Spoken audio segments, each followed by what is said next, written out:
How's it going, everybody? This is Dan, and this is Stories with Dan, episode 4.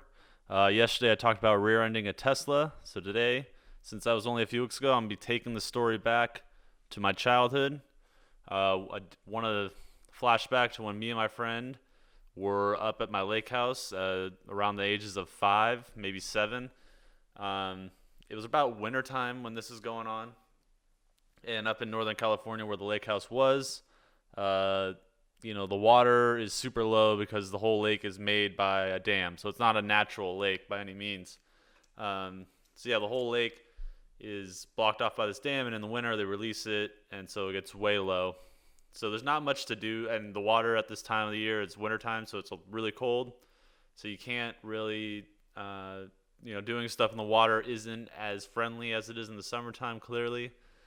So being up there as kids, you don't have anything like that to occupy you, so you get into other mischief. And one of the things we were doing, there was a big chunk of foam, like styrofoam, that had like come loose from underneath one of the docks on the lake, and it had however long it journeyed, but it had floated in front of our property and was just sitting there. And me and my friend Matt, at the time, we got on it as stupid kids and kind of rode out with it into the middle of the lake, with full clothes, everything. And the water at this time is freezing, so that's not good. And also, this piece of foam is very unstable. But to make a quick story short on that, we eventually did end up falling in and getting completely soaked. Anyways, as the time went on, across our little cove area, me and my friend were hearing these motors, like like all that kind of stuff, just kind of continuously for a long time. And being kids and, curious about the world and wondering what's going on and just having good imaginations, we were thinking, it must be they must have like motocross dirt bikes over there, or they're doing something with motorcycles or go-karts or whatever it may be. And we're like, oh, wow, we got to go check it out.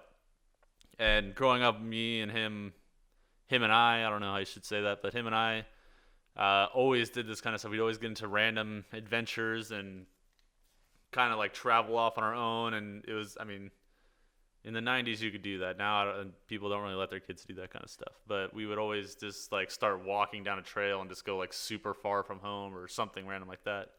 So just taking the street where we've around to that part of the lake wasn't a big deal to us. So me and him, we started heading down. And I don't know if I told you guys, you've read in the title obviously that we were almost crushed by a tree, so you're about to find out how that all went down. So we're walking, finally get to like near this area. And now going to this area goes like down a steep hill, up a really steep hill, flat, and then it just keeps going flat for a while, and then it'll eventually go back down, like start going down like a slant hill. Anyways, we climb down the hill and we go up to the top, and there's 4 cones in the road, which is a clear sign of something's going on and you can't pass. But my friend just convinced me, like, oh no, like that's just for people in cars, like that's not for people, we can go. And we're not like big people now, we're little kids, we're like 5 years old, just like thinking this logic. So we're like, all right, let's go. And we walk and we finally get to like where the engines are, or where the motors were hearing. We pretty much found out it was just tree cutters, or just people cutting trees. God, is this story gonna be long enough? I don't even know. So anyways, me and my head, before we crossed over the line, me and my head, I'm like, no, Matt, no, like we can't go. Like that's only, like you can't go. And like I said, he convinced me that it was fine. So we walked, and then we're standing next to this white truck. And, we just keep hearing the cutters and stuff. And I don't know why, but we were standing there for a little while, just curiously watching. And then at one point, I just kind of see the truck, and all of a sudden it's like, starts revving back. And I'm just kind of looking at it. It keeps kind of revving back a little. And I'm like, that's weird. What's it doing? And then I like look at the front of the hood, and I see this line connected to the front of the truck.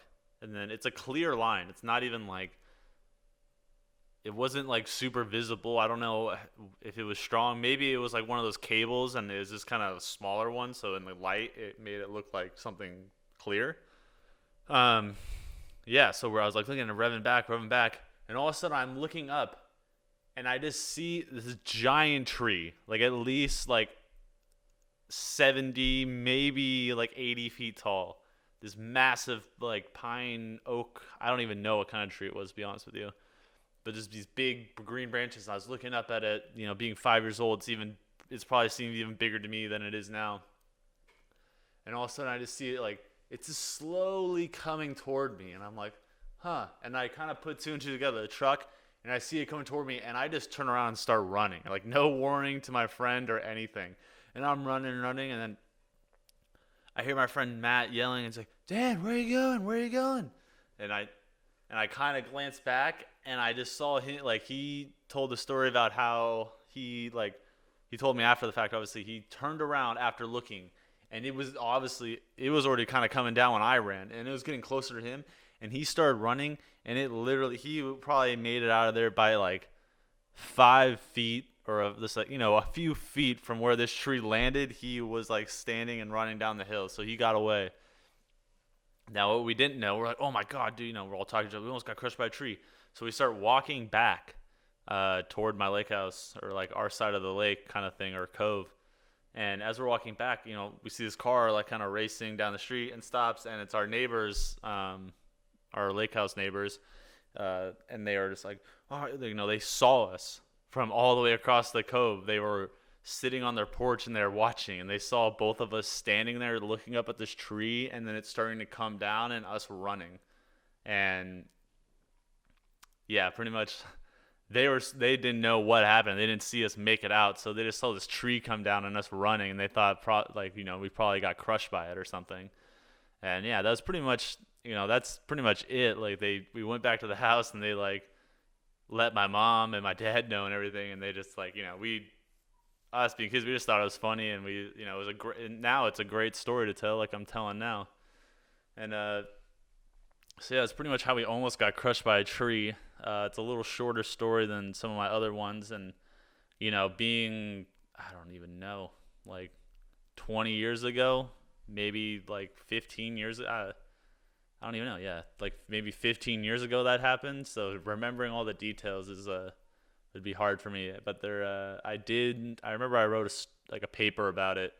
I don't know which grade, but I wrote a paper for school about it one time, and I think I even wrote like a little in like fourth grade or something. I drew like a cartoon story about it when we had to do that kind of stuff.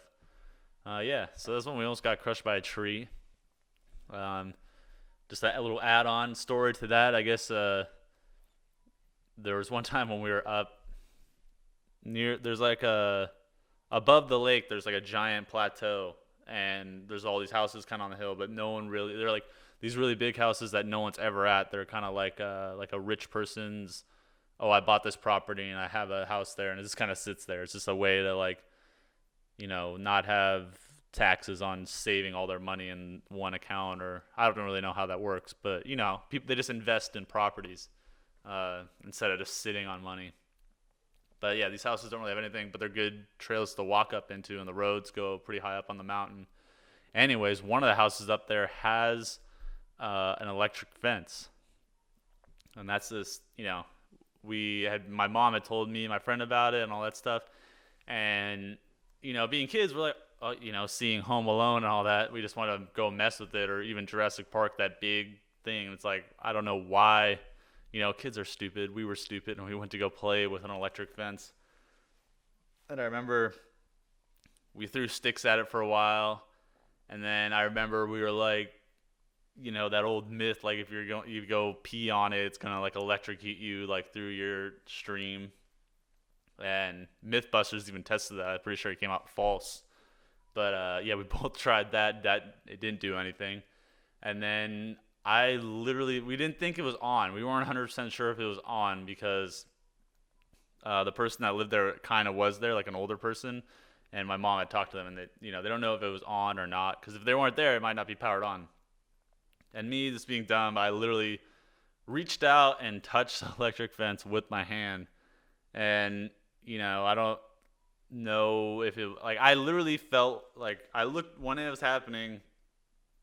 I just kind of saw like this bluish light like going up my arm, and I don't know if that was maybe just me being like a kid, like seeing things or something, but like I kind of did see that, and I let go in time, and I don't think it would have been a shock enough to kill me. I'm pretty sure it's this kind. It was like a mild electric fence. It wasn't anything gnarly, but I mean it was gnarly because it's for deer and like coyotes not to jump in and bother this guy's horses.